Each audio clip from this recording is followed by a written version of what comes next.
Oh, hey, good morning, good afternoon, everybody, and welcome to the Rebel News Daily Roundup. I'm your guest host today, Sheila Gunn-Reid, and I'm joined by my colleague out on the West Coast, Drea Humphrey. Drea, how's it going? Going pretty good. I'm excited to do another show. I see we've got Trudeau on the thumbnail, so that's always interesting. Yeah, we'll get to it, but let's just, I don't know how to feel about it or even how to talk about any of it. So maybe we'll talk about that in a second about why I'm so ethically torn with a lot of this stuff. But we should tell everybody what we're doing right now.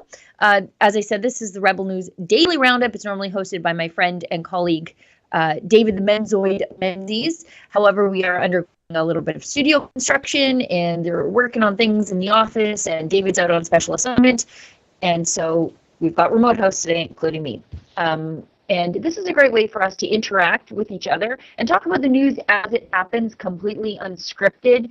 So we normally don't get to everything on the list of things to talk about. We try to get to everything in the YouTube or Rumble headline as best we can. And we also encourage you to interact with each other in the frisky live chat section. If you're watching us on YouTube or Rumble, you can chat with each other there. But if you are watching us on YouTube, might I suggest you maybe navigate away from the censorship platform of YouTube and consider watching us over on Rumble or Odyssey. These are two great free speech platforms. They really don't care about your politics, and that's kind of how I want it to be. I don't need them to ideologically align with me on all things. I just kind of want to be left alone in the digital public square. And so if you are over on Rumble or Odyssey, excuse me if I'm distracted, my daughter's dropping a coffee off on my desk and trying to remain out of the frame. But if you are watching us on Rumble or Odyssey, you can do something called a paid chat. On Rumble, it's called a Rumble Rant. On Odyssey, it's called a Hyper Chat. And you throw a few bucks in there. I think it's $5 US is kind of our baseline for reading it on air. However, who knows? Sometimes we read chats that are under that on air. Sometimes we even read the free chats on air too. So, let me encourage you to chat. But the reason that we encourage you to give us a paid chat is because we will never take a penny from Justin Trudeau. And so this is how we keep the lights on and keep our talented journalists employed. So might I suggest you do that, and we'll do our best to address those. Drea likes to do them as they come in. I like to do them at the end of the show. I think there are pros and cons to either one, but I will err on the side of Drea today. Oh, I feel so special. So let's talk about Justin Trudeau. Just as everybody was headed into the live stream yesterday, the atomic bomb went off right in the middle of the news cycle.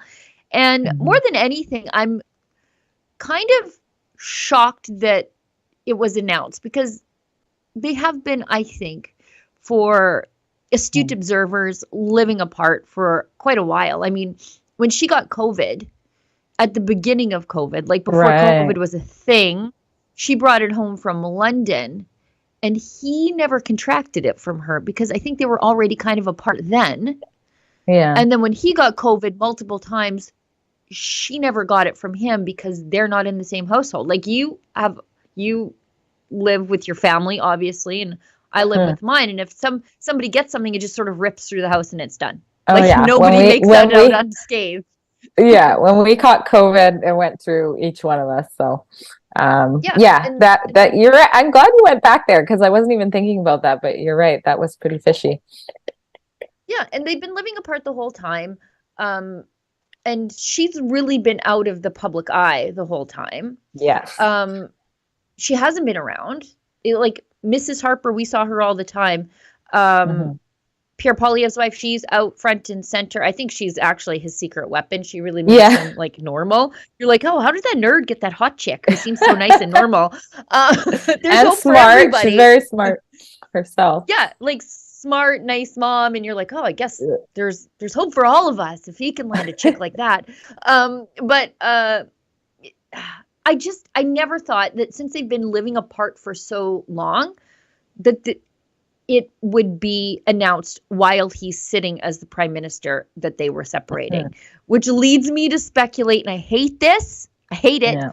leads me to speculate that something precipitated the necessity to make an announcement. And I wonder if he got winged in the forehead with a candlestick the day before, and there's like some kind of police report that, like since they've been living apart and she hasn't really been in the public eye, I don't really think there was a reason to talk about this, but there is, and I just don't know what it is. Yeah, no, I feel the same way. It definitely, there's a lot to speculate there from anything from a high heel to the head.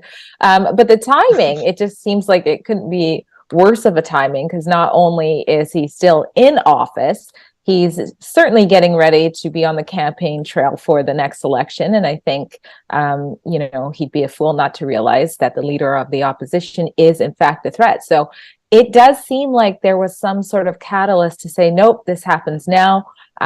It could be, something crazy, or it could be as simple as, one of them wanting to move on. Who knows? But it does seem like a bad timing. And you mentioned sort of the unity we see, at least on camera, between Pierre Poilievre and Anita. And it seems like, again, that secret weapon of Pierre's wife is going to go a long way, maybe. I was asking people on Twitter whether or not they thought the divorce would hinder or harm Trudeau in the next election, and quite a few people thought it would work as a sympathy vote.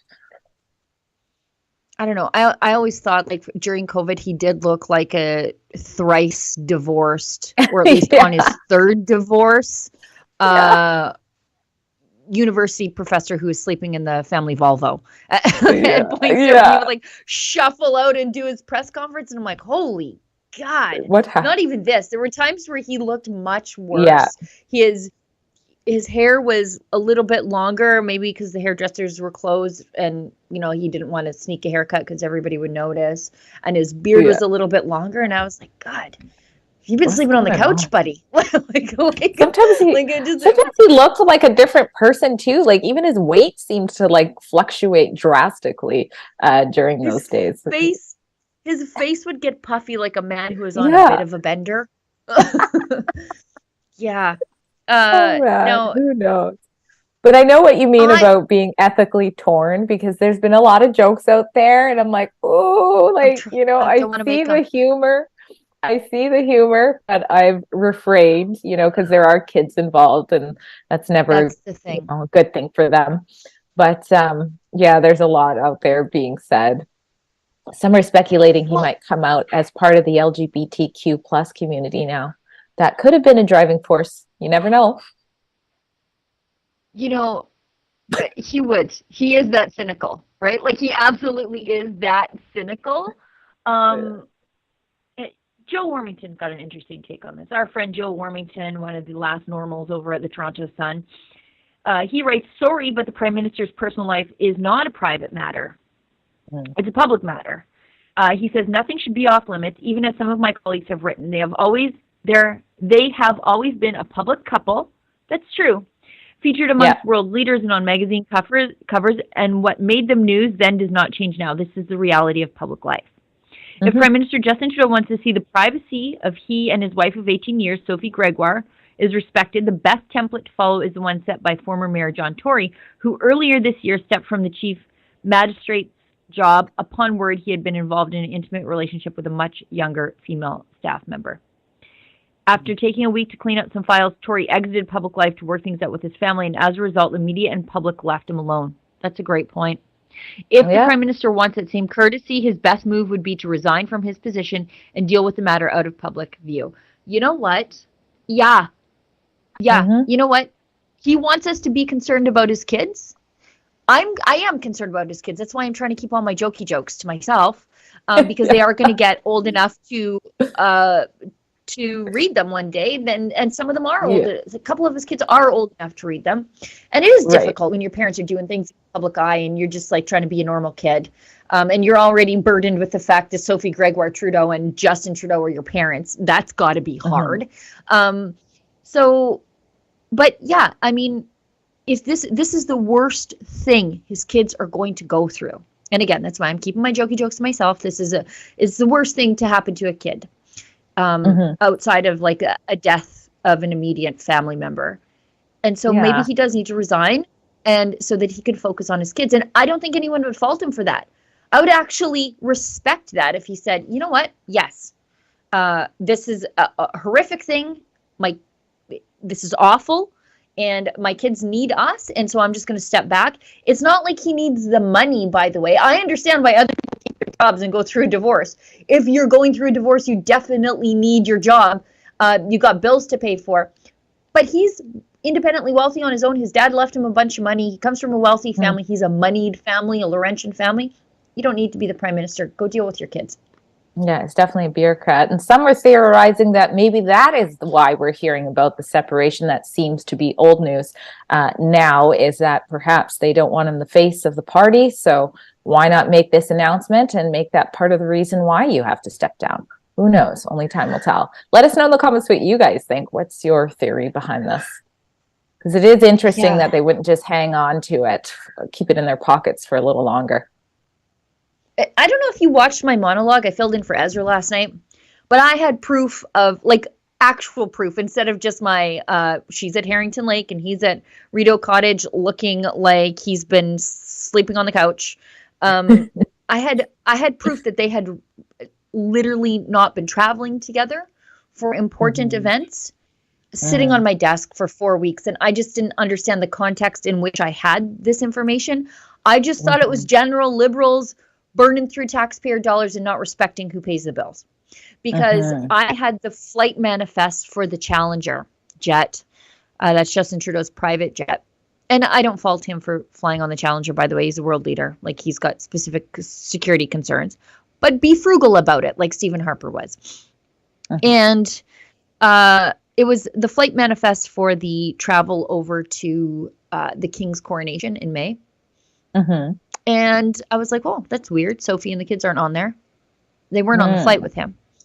But they were at the coronation, meaning they flew commercial first class. The kids and her flew commercial first class to the coronation, where they got together for the photo ops. And then she and the kids also flew commercial first class home while he flew on the Challenger. And I was like, when I read this, I was like, maybe their schedules didn't line up, whatever. But I was like, this is atrocious. If your schedule doesn't line up, make it line up. Quit charging us for this stuff. You have a jet. Get on the jet together, right?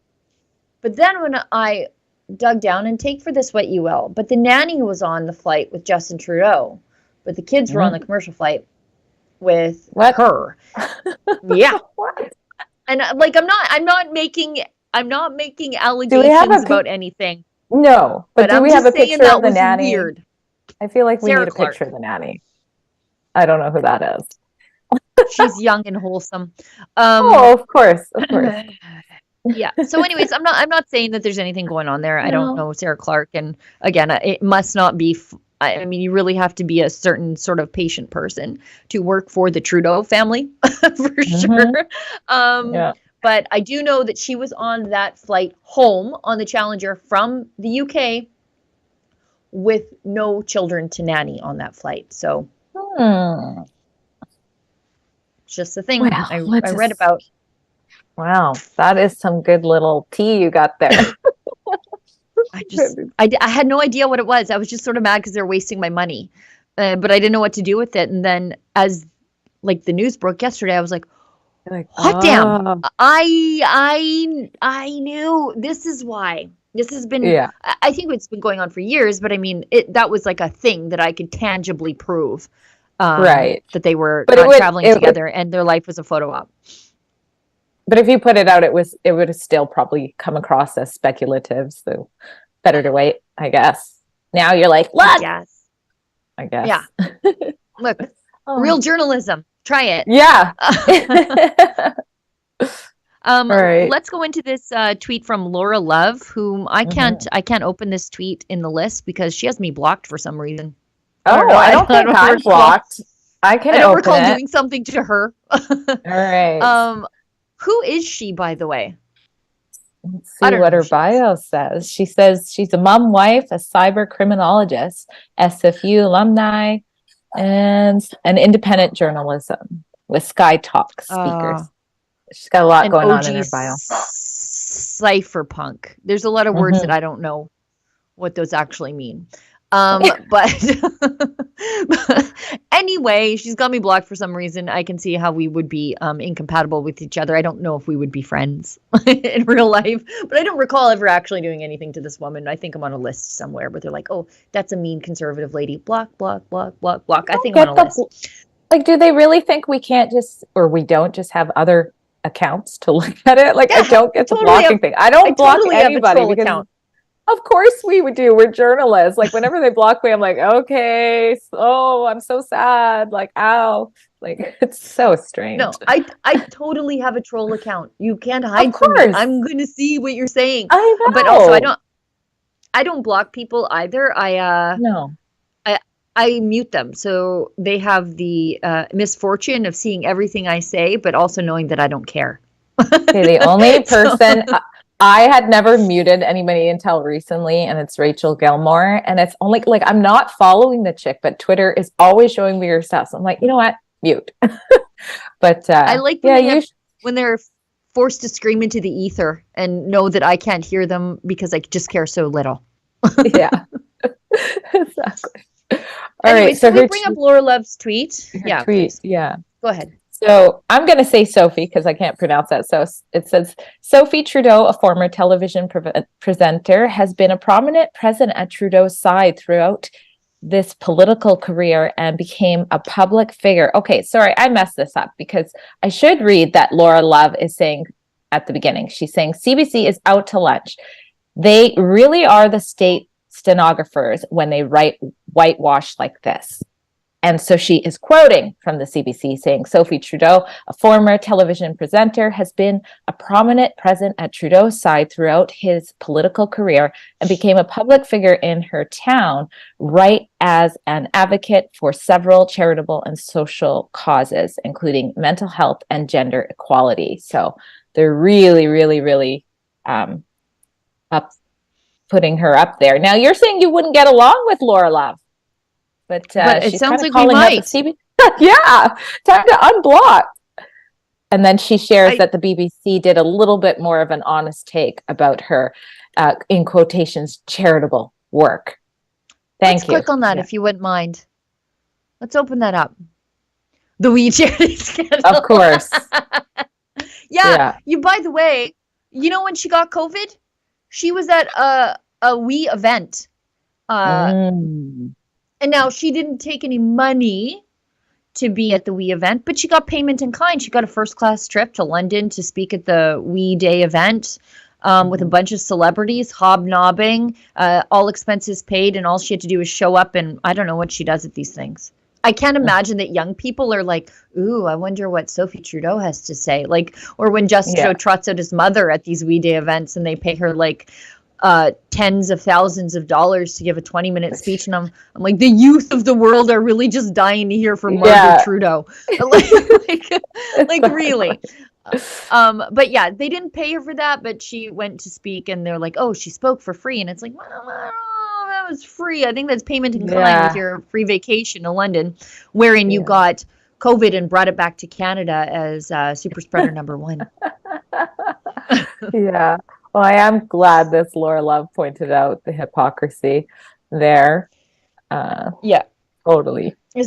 Speaking of hypocrisy, let's do this story from Blacklock's because I thought this was just like bring on the listeria outbreaks and the salmonella because that's what's going to happen here. My gosh.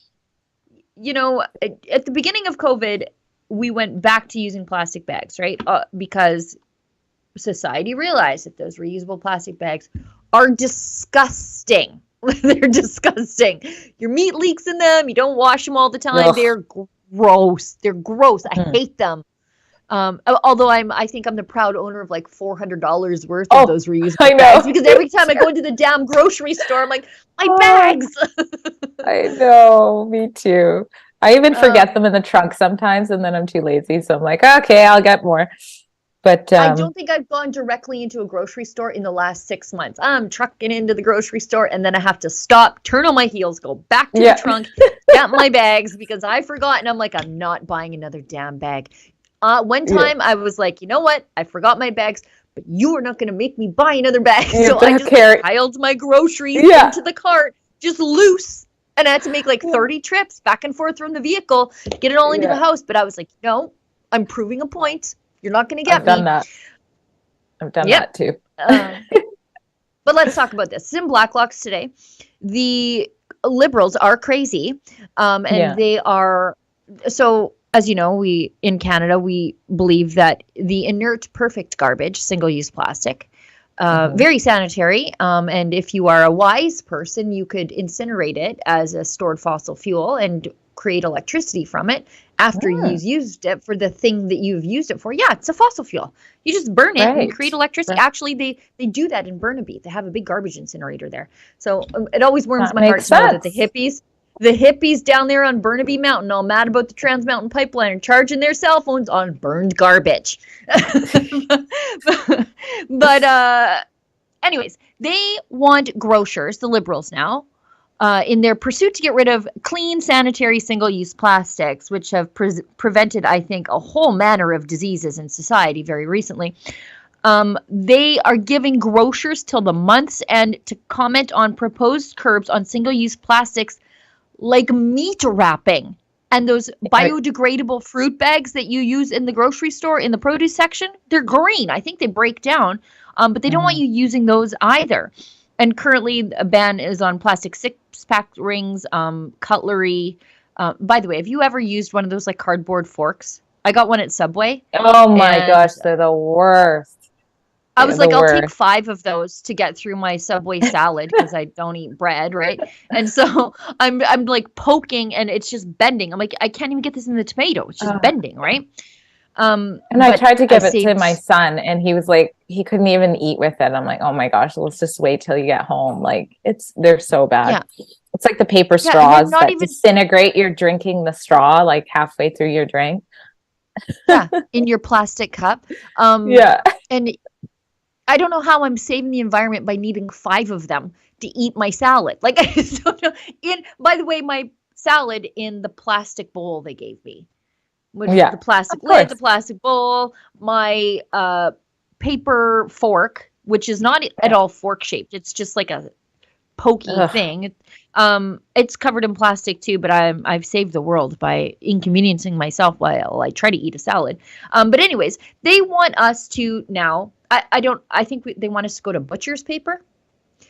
Which, you know, like I have a steer in the freezer wrapped in butcher's paper, but that's my own steer. It came to me frozen. I put the into the freezer.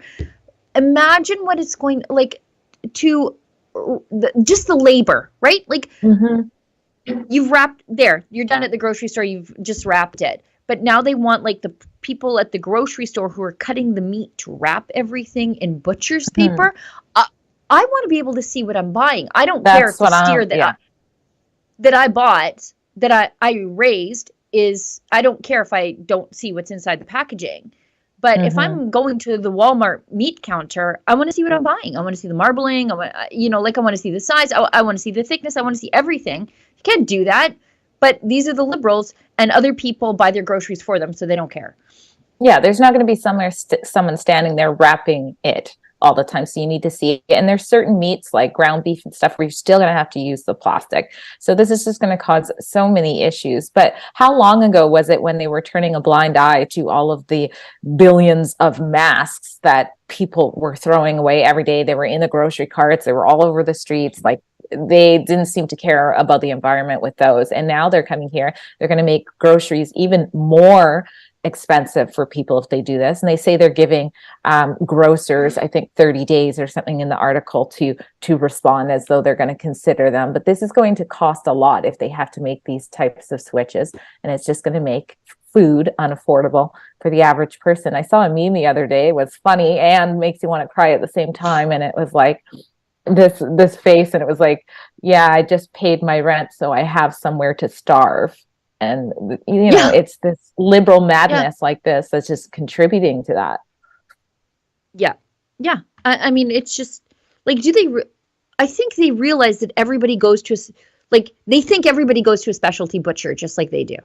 And everybody can afford to go to a specialty butcher just like they do, where this guy's he's a artisan butcher, and all the animals had names, and they went to school together, and they had a birthday party and a farewell party, and before they were butchered, their family and friends gathered around them to say their goodbyes. And then now this artisan butcher with like a twirly mustache and like a fancy suit is just like hacking it up, and then like wrapping it up, and like folding the meat wrapper into like a paper swan or whatever. Like no, a lot of people go to the grocery store.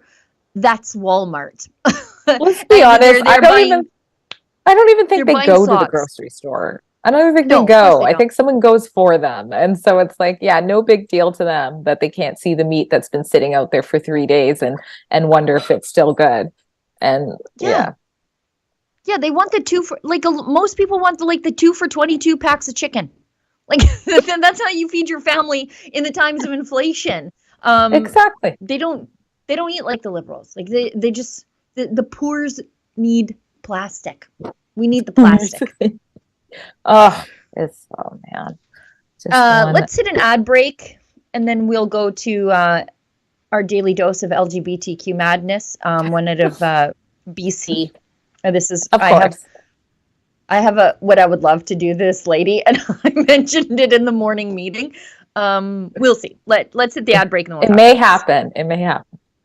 How in the world could such a small group of people with limited resources change world history? But in fact, that's happening, and it's the power of the truth. The truth is like kryptonite. Healthcare isn't in some sense working very well. Foster Colson is thinking about this. He's got a new company, an online healthcare platform called the Wellness Company. Telehealth company called the Wellness Company. The Wellness Company. The most popular product is the detoxification supplement that features nattokinase. Nattokinase is the only enzyme that we're aware of right now that dissolves the spike protein. Spike protein is loaded in the body with the COVID-19 infection, and definitely with the vaccines. We've been completely accurate on the spread of the virus, early treatment, on the deficiencies in hospital care, and now the deaths that are occurring after vaccination. This is a human outrage, and it's occurring at the end of a hypodermic needle. Isn't it interesting? Natural substances combating this man-made disaster.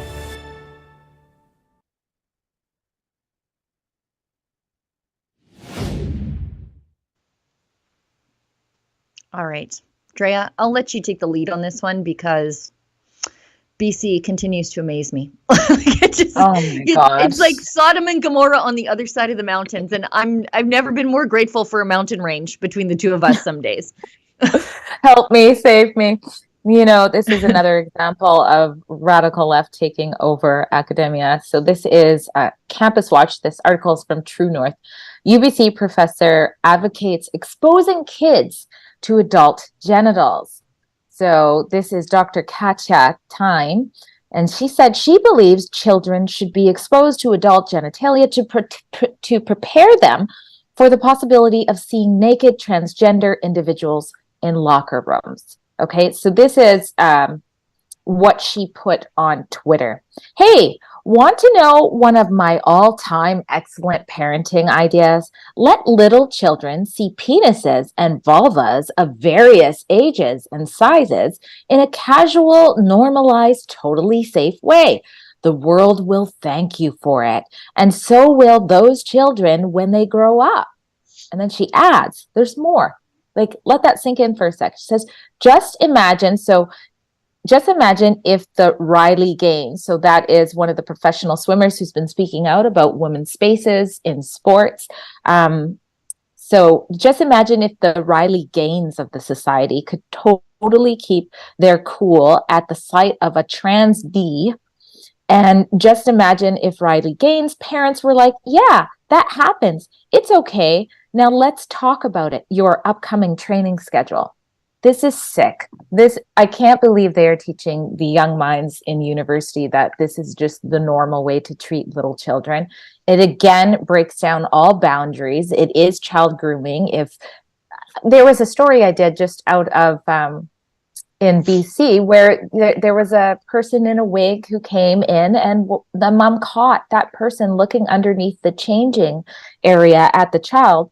And the mom, when she told the person stop, was told, this is my right to be here, not just by that individual, but also by the actual people at the front desk at the swimming place. So this is how we solve this issue. Instead of keeping little girls and women safe in their own spaces, we just show them and expose them to male genitalia from toddler and up. It's sick.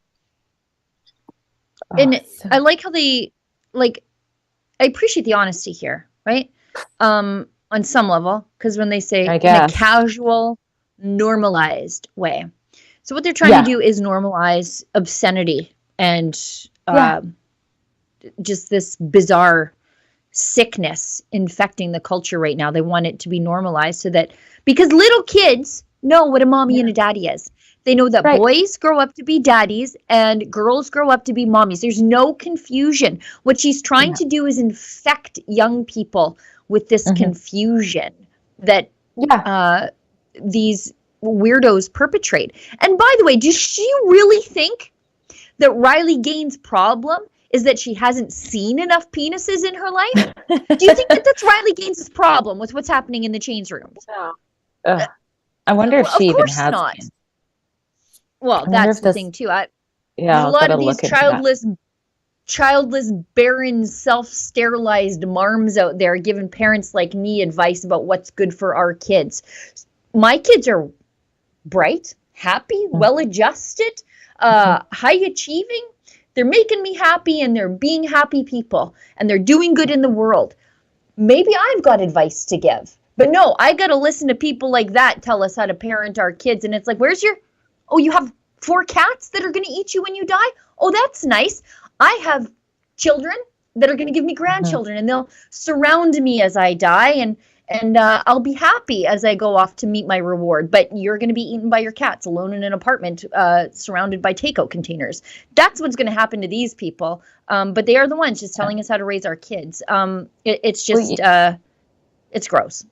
I can't believe we have to report about this in the news, that it just keeps getting worse and worse and worse. I was shocked about drag queen story times, and now you have things like this. But you're right, even when we cover the protests and the allies come out to defend, cross sex dressing for kids types of events, when you ask them if they have kids, they have always, the ones who will talk, always say they don't have kids.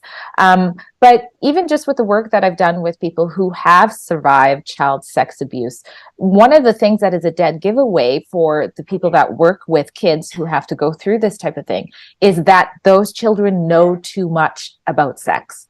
They know too much about, the opposite sex body parts, something that a 3-year-old or 4-year-old would not usually know. That is a red flag. So now we have in schools kids coming across actual sex acts as some sort of learning resource. So they're going to know this type of information. And now we're being told, well, just go ahead and expose them to these body parts from a very young age, of all sizes and of all shapes. They are not going to be able to decipher safe boundaries nor communicate safe boundaries. They are literally normalizing child grooming. It makes me so sick to my stomach. It makes me angry. And I bet you if I found this woman, or if you found this woman, or whatever she is, she, they, what does that mean? She goes by she, her. She does go by she, her. It says in the article, I think. Oh no, great. She, they. You're right. You're right. What the hell? Why would I think it's she, her? Why the they? No, she has to be she, they, just to be weird. To be in the club. Special. To be in the club. I'm a they.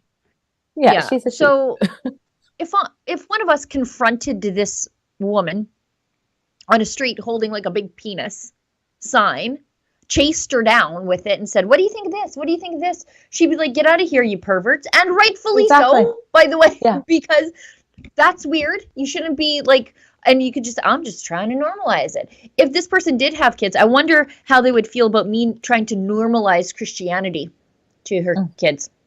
Exactly. I'm just here to normalize the Lord in a casual, normalized, totally safe way. I'm just here to normalize Christianity. So I'm here with these icons. Maybe I'll expose you to a rosary. Pray. Ooh. Yeah, we'll pray with the kids, She would probably get off the rev limiter. So they don't grow up to burn. So they don't grow up to burn churches, when they grow up, they could teach that tolerance and inclusivity. Can we see that Twitter photo for a second more? Why am I not surprised that that's what the Twitter photo looks? Can you get a mask to cover more of your face than what I just saw there? I don't know. It was a flash on the screen, but it was, you don't have to show it. Like, why is the mask? Oh, it's sunglasses. Okay. I thought the mask was going up to the eyes. Sunglasses, But and then still, they're indoors. They is indoors, and she's got sunglasses and a mask on.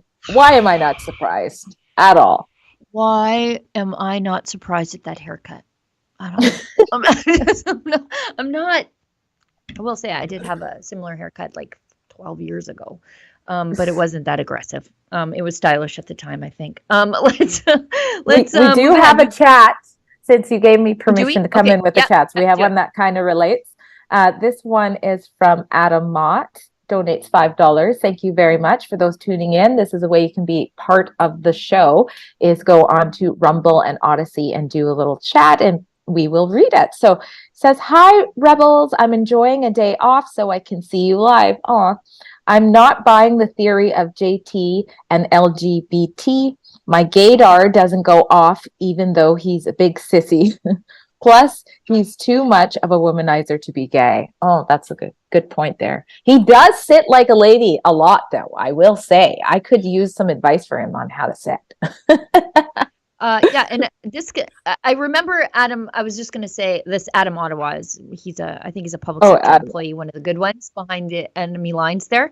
But I remember him mentioning in another chat that he was himself gay. Adam was, and so I was going to mention that, and then I was like, maybe don't, because maybe he's not. But he chats us and confirms that yes, I do recall correctly. Adam says he gives us $5 and says, I also want to remind your other fans that most of us regular gay people don't support this child grooming. All we wanted was fair and equal treatment, which we've had for 20 years now. Enough already. Well, that's the thing. Exactly. The normal gays get sucked into this nonsense, and they're like, oh, it's like the worrywart public health officers who are like, no, we have to lock all the young people down to protect the old people, and all the grandparents are like, don't do this in my name. Like, I didn't ask you for this. And like the normal gays are like, oh no, we don't want to read to little kids at the library in cross-sex uniforms. Like, we don't want to do that. Like, don't lump us in there. You guys are doing your thing. We got our rights. We can, have our civil partnerships and have, health benefits for our same-sex partners and walk our dog in the park. Everybody else, that's all they want to do. I felt very similar with the Black Lives Matter movement. It was like, what opportunity do I not have?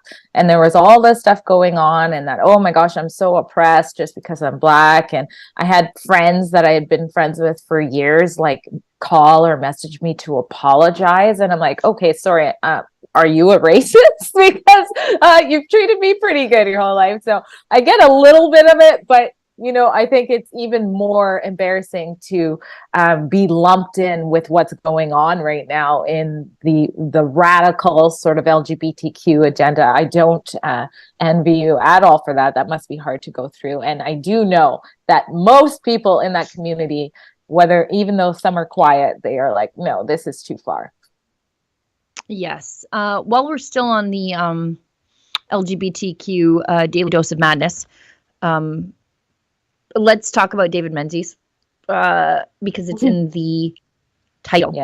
Listed in Rumble, and we're quickly running out of time. We should talk about this. So David Menzies went back to Fergus, Ontario, to see, just as David Menzies will say, who's who in the zoo when it comes to a male rugby player named Ash Davis playing on the women's senior Fergus Highlanders team. And I should point out that as recently as December of 2022, Ash Davis was awarded the hardest hitter as a male rugby player for the Fergus Highlanders men's senior team, although he did accept his award in a blue dress. So like, that wasn't a clue of something to come. But anyways, the female team, they're happy to be cheaters, and they put him in the forwards, and either he is playing hook or 8-man. And anyway, David went back. Let's see how that went. I understand Mr. Davis was the hardest hitting player on the men's team last year, sir. How is he being allowed to play against biological females? You're disgusting. Get out of my face. Stay away from me, man. I heard what you were saying before. I think the idea is that you're not being tolerant of other people's beliefs. You think everyone has to believe what you believe. I think we should just be tolerant. Ladies, what do you think about Mr. Davis injuring biological females? Any thoughts on that? Ash, is it true that you were voted the hardest hitter on the male team that you played for last year? You're the ref. You should be calling this. I will be calling a very safe game, sir. Thank you. Keep walking if you don't have good vibes. Okay, then. Good vibes, yeah. Oh, really? Including a male player injuring female players. That's okay with you? What's wrong with that? You don't have to talk to the players. Please don't touch me. Are you with the local media? This guy, Ash Davis, 3 women on the Stony Creek Camels team had to be carted off the field. How is that safe? He's a biological male. You know what? That's not true. Mr. Davis, why are you doing this? You were voted the hardest hitter on the male team last year. Doesn't that make things even more lethal for the biological females that you're injuring? Oh, okay. I can't answer that question right now. Oh, is that right? I see these ladies telling you not to talk. You're taking orders from these rugby players, sir. Well, I'm just here to watch a rugby game. So why is this being tolerated, ma'am? Because they're not a male. They. Oh, it's a they. How about yourself, sir? Do you agree with a biological male playing against biological females?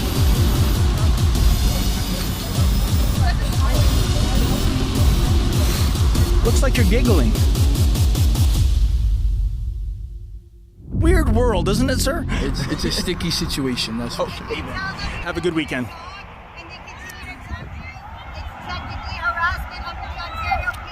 Oh, you don't... Really? The penal code.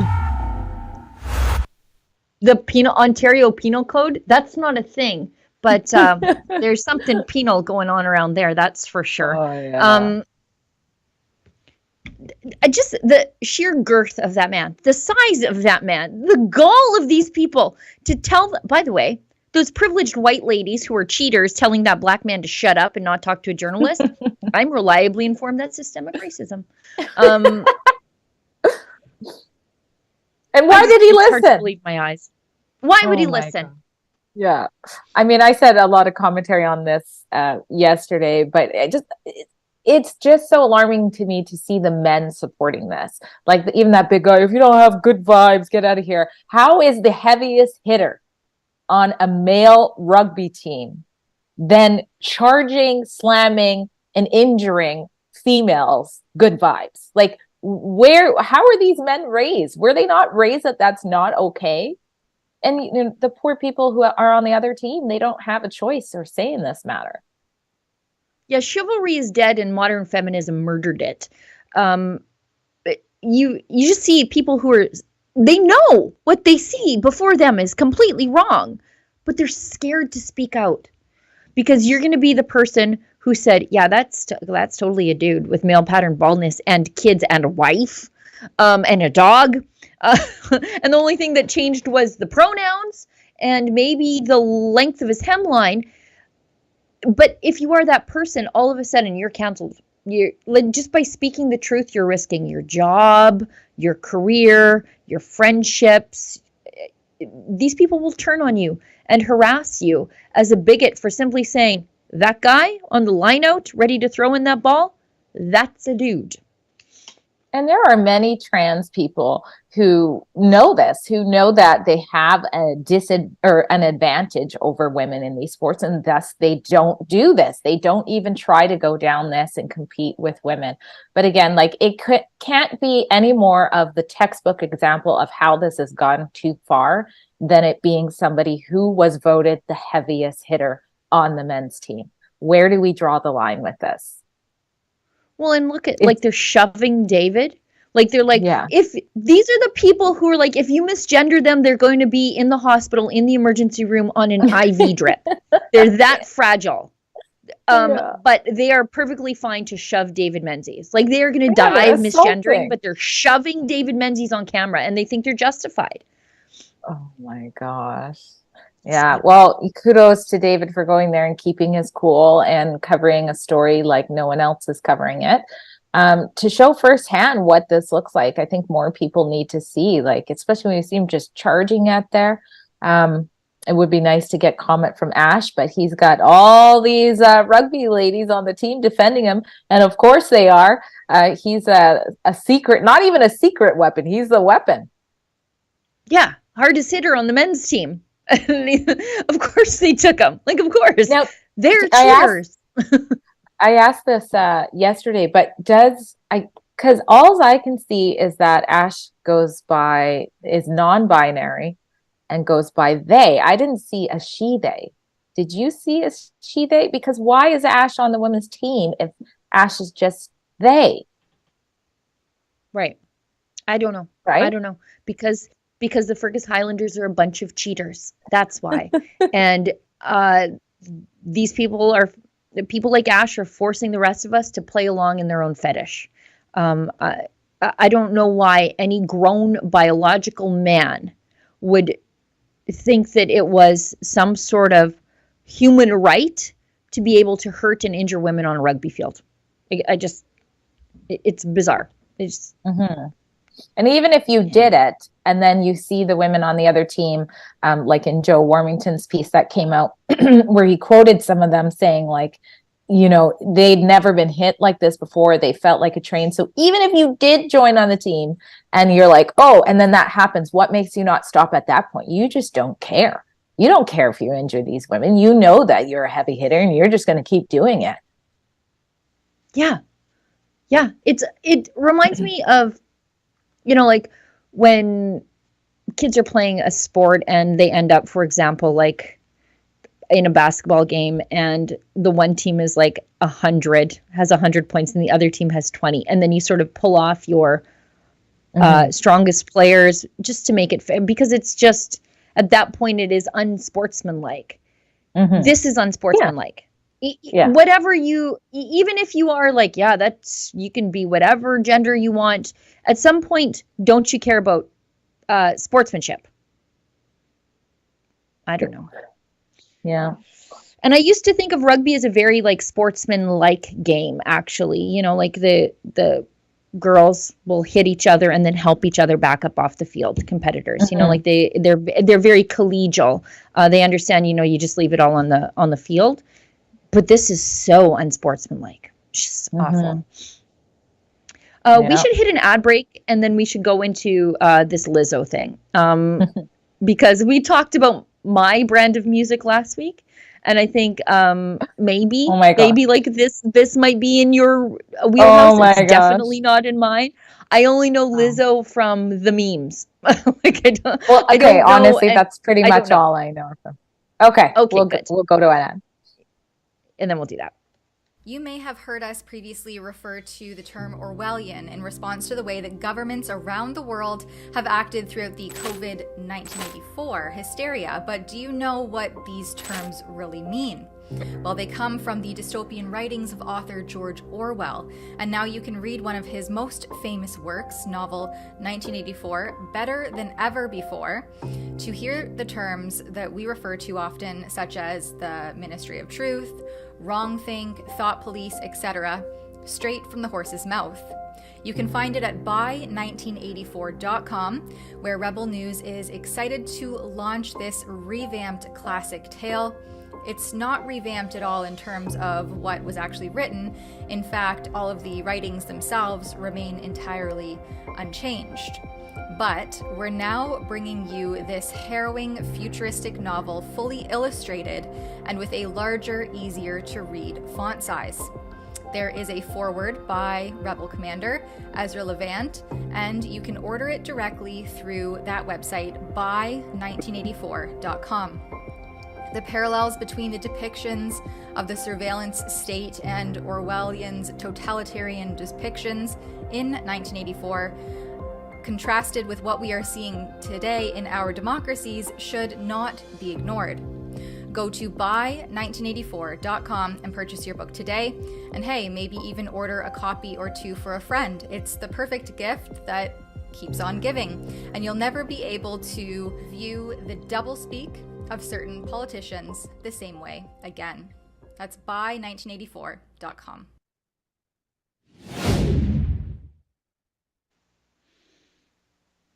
Okay, let's get to this Lizzo story, because I am informed by a bunch of deeply diabetic people on the left that she is the picture of health and beauty. I think I'm supposed to believe that she uses a Peloton daily, and she is a flautist, as they say. I think she plays the flute. I remember that's when I was like, why is this scantily clad creature playing this very important glass flute, and why does half the world think it's beautiful and half the world think it's hideous and disrespectful?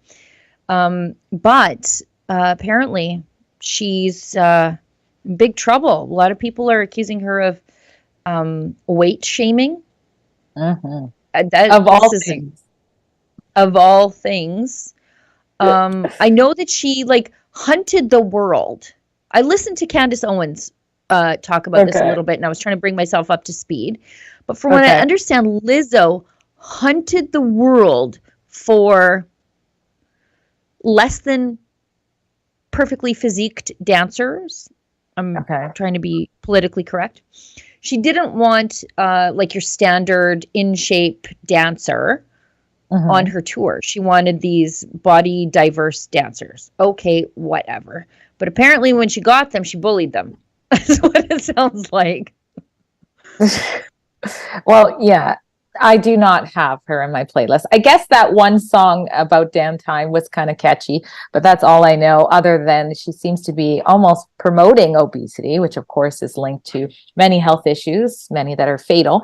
But to hear these accusations, it's from 3 of her previous backup dancers, and they're accusing her of some pretty serious things.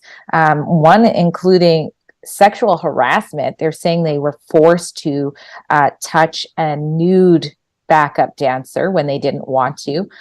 There is even imprisonment or false imprisonment they're accusing her of, and of course they are accusing her of fat body shaming. They say that she seemed to have issue. They allege that she had issues with how fast they were growing. So this is just completely against the so-called body confidence sort of image that she goes on, that the media sort of applauds and everything like this. So I don't know what the heck's going on here, but it does seem weird that she would scour the world for these dancers, and then 3 of them would come together and say this. It doesn't seem like it would be out of thin air. So let's show this so that people really understand what I'm talking about. If you're like me and you're not from the Lizzo world, and you don't pay attention to popular culture except the memes, like I do, the BBC article has what I was talking about. So she is known to wear this bodysuit thing. I zoomed in because I'm like, there's no way that that's staying on. I think that's a bodysuit. This yellow outfit. Yeah, there it is. And she, I'm going to give it to her. For a big girl, she will move around the stage. Although I have heard her breathing quite heavily. I think she struggles with the cardio into the microphone. And so this is what she wears. This is supposed to be beautiful. We're supposed to celebrate this. And there's the dancers that she scoured the world to find. These dancers who were, as the left likes to say, a more normal a body size than what you would see in other professional backup dancers. So she's supposed to be celebrated for self-love. And she posts a lot of pictures of a lot of pictures of herself online, like on her Instagram, I guess, where she's, I don't know, wearing not a lot of clothes for some reason, and we're all supposed to say that it's beautiful until the diabetes takes your toe. I don't know. I think she's just a net bad influence on society, and I don't know if the allegations against her are true or not. Right. But I'm just kind of happy to see the left eating their own. I'm just going to stand back and I don't have a horse in this race, but I'm just going to watch it all play out. It's definitely ironic. I got a little bit more of the accusations here in our article here. The dancers also named Lizzo's production company in the suit, as well as the caption of Lizzo's dance team. So it says that also there are complaints that she went after them for their religious as well. A religious Christian is also accused of shaming people who had premarital sex. So I guess this is someone in the production team, and proselytizing. Any and all in her presence, regardless of prostitution. Sorry, I probably butchered that. The lawsuit alleges that she considered Rodriguez to be a non-believer, and when asked by cast members to stop pressuring, Rodriguez said, "No job and no one will stop me from talking about the Lord." So there's a lot going on here between, I guess, Lizzo personally and the suit. So I don't know. It's very interesting. It does look like the left's eating their own. And she doesn't just dress. It's not just about the way she dressed. Like, whatever. If you want to be confident, I'm all for that. It's just the fact that we're pretending this is healthy that is an issue, and not a good message for kids. But she's also like, sometimes she'll move and her legs are open and there isn't anything down there. And it's like, oh my gosh, what's going on? But yeah. Well, from I don't understand here. So the dance team's captain, Charlene Quigley, pushed her Christian beliefs on performers and derided those who engaged in premarital sex. I guess. So what's the problem? They got a prickly Christian on the dance team, and all the heathens are mad? Is that what I'm getting at here? I think that's part of the problem. The suit alleges false imprisonment, like I said before, from the production company, because a member of her security detail allegedly forced Davis to remain in the room after the meeting ended so he could search her phone for video. Like, there's a lot going on here. It just seems like an awful mess that's been going on behind the scenes. But again, it's very contradictory of the message that she's, portraying to the public. All of it. Self-acceptance, self-love, do what you want. If it feels good, do it, which is like the mantra of Satanism, by the way. It really is. Like, do what thou willst. Yep. Hollywood's religion. It sure is, whether they know it or not. They're practicing.